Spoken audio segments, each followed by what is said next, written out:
আল্লাহ পাকের দরবারে লাখো কোটি শুকর আর সুজুদ যে আল্লাহ তাআলা আমাদেরকে দিনের এক মজলিসে বসার মতো তৌফিক দান করেছেন। এজন্য সকলে দিল থেকে শুকরিয়া আদায় করি, আলহামদুলিল্লাহ। এই জিকির আমরা যে বললাম, সবাই একসাথে বললে মজা লাগে না? কি বলেন? মজাই লাগে, তালে তালে ভাল লাগে, ঠিক না? কিন্তু শুধু তালে তালে পড়লে চলবে না, নিজে একা একাও পড়তে হবে। কি বলেন? আল্লাহ তাআলা কোরআনে বলেন, ইয়া আইয়ুহাল্লাযীনা আমানু যকুরুল্লাহা যিকরান কাসীরা ওয়াসাব্বিহুহু বুকরাতাও ওয়া আসীলা। আল্লাহ বলেন, হে ঈমানদারগণ, তোমরা আমি আল্লাহ তাআলাকে অধিক পরিমাণ স্মরণ করো। কি পরিমাণ? অধিক পরিমাণ স্মরণ করো। ওয়াসাব্বিহুহু বুকরাতাও ওয়া আসীলা, সকাল সন্ধ্যায় আমার তাসবিহ বর্ণনা করো। সকাল সন্ধ্যায় তাসবিহ কি বলেন তো? তাসবিহ কি? তাসবিহ মানে কি? সুবহানাল্লাহ, আলহামদুলিল্লাহ, লা ইলাহা ইল্লাল্লাহ, আল্লাহু আকবার, এগুলি কি তাসবিহ? এগুলি কি তাসবিহ? হাদিসের মধ্যে আছে, যে ব্যক্তি জিকির করতে করতে, যারা জিকির করে তাদের দিলটা হলো কি জিন্দা, জীবিত। আর যারা জিকির করে না তাদের দিল কি মুর্দা। আর যে ব্যক্তি জিকির করবে অর্থাৎ আল্লাহ তাআলাকে স্মরণ করবে, ওই ব্যক্তি হাসতে হাসতে জান্নাতে প্রবেশ করবে। তাহলে শুধু সপ্তাহে একদিন ইমাম সাহেব যে সময় জিকির করে এই সময় জিকির করো, বাকি টাইমে জিকির করতাম না, কি বলেন? এটা কি এমন হইলো? না, যে সর্বদাই সর্ব অবস্থায় আল্লাহ তাআলাকে স্মরণ করতে হবে। কি অবস্থায়? যে জিকির কি আমরা শুধু জানি যে সুবহানাল্লাহ, আলহামদুলিল্লাহ, লা ইলাহা ইল্লাল্লাহ, আল্লাহু আকবার, এইগুলি মনে হয় শুধু জিকির, ঠিক না? যে আমার সামনে একটা মেয়ে যাইতেছে, আমার অন্তরে যদি ভয় থাকে, আমি যদি মেয়েটার দিকে তাকাই, আমাকে দুনিয়ার কেউ না দেখো, কে দেখবে? আল্লাহ তাআলা দেখবে। আল্লাহর জন্য আমি আমার চোখটারে হেফাজত করছি, এটাও আল্লাহ তাআলার কি জিকির।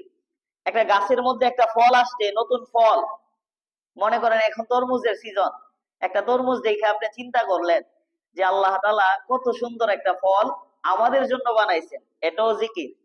এটা কি জিকির? জিকির মানে কি? আল্লাহ তাআলাকে স্মরণ করা। কি করা? আল্লাহ তাআলাকে স্মরণ করা। এই জন্য যে প্রতিদিন আমার আল্লাহ তাআলাকে স্মরণ করতে হবে। কি করতে হবে? প্রতিদিন।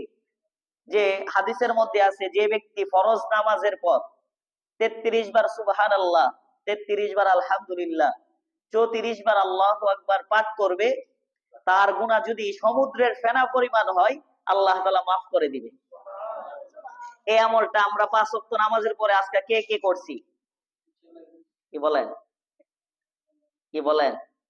দেখেন, এই আমলটা যারা আমরা করছি, আমরা এই ফজিলতটা পাইছি। কিন্তু আমরা অনেকে জানি কিন্তু আমল করি না, ঠিক আছে না? যে জানি কিন্তু মানি না, জানি মানি না। তারপরে আছে যে কেউ যদি ফরজ নামাজের পর আয়াতুল কুরসি পাঠ করে, আর ওই ব্যক্তি যদি ইন্তেকাল করে, আল্লাহ তাআলা ওই ব্যক্তিকে জান্নাতে প্রবেশ করাবেন। এই আমলটা আমরা করছি? কি বলেন? এটা করা দরকার না? যে আমলের কারণে আমি জান্নাতে যাইতে পারবো, এই আমলটা তো করা আমার দরকার, আবশ্যক, ঠিক না? কেউ না করুক, আমার তো করা দরকার। কি বলেন? তারপরে আছে যে সকাল সন্ধ্যায় কেউ যদি ইস্তেগফার, সাইয়্যিদুল ইস্তেগফার পাঠ করে, ওই ব্যক্তি যদি এই দিনে অথবা রাতে ইন্তেকাল করে, আল্লাহ তাআলা ওই ব্যক্তিকে জান্নাতে প্রবেশ করাবে। তো এই দোয়াটা আমরা কয়জনে জানি? এখানে যারা আছি, যারাই পারে, তাদেরটা হয়তো সহি শুদ্ধভাবে কম মানুষেরই হবে।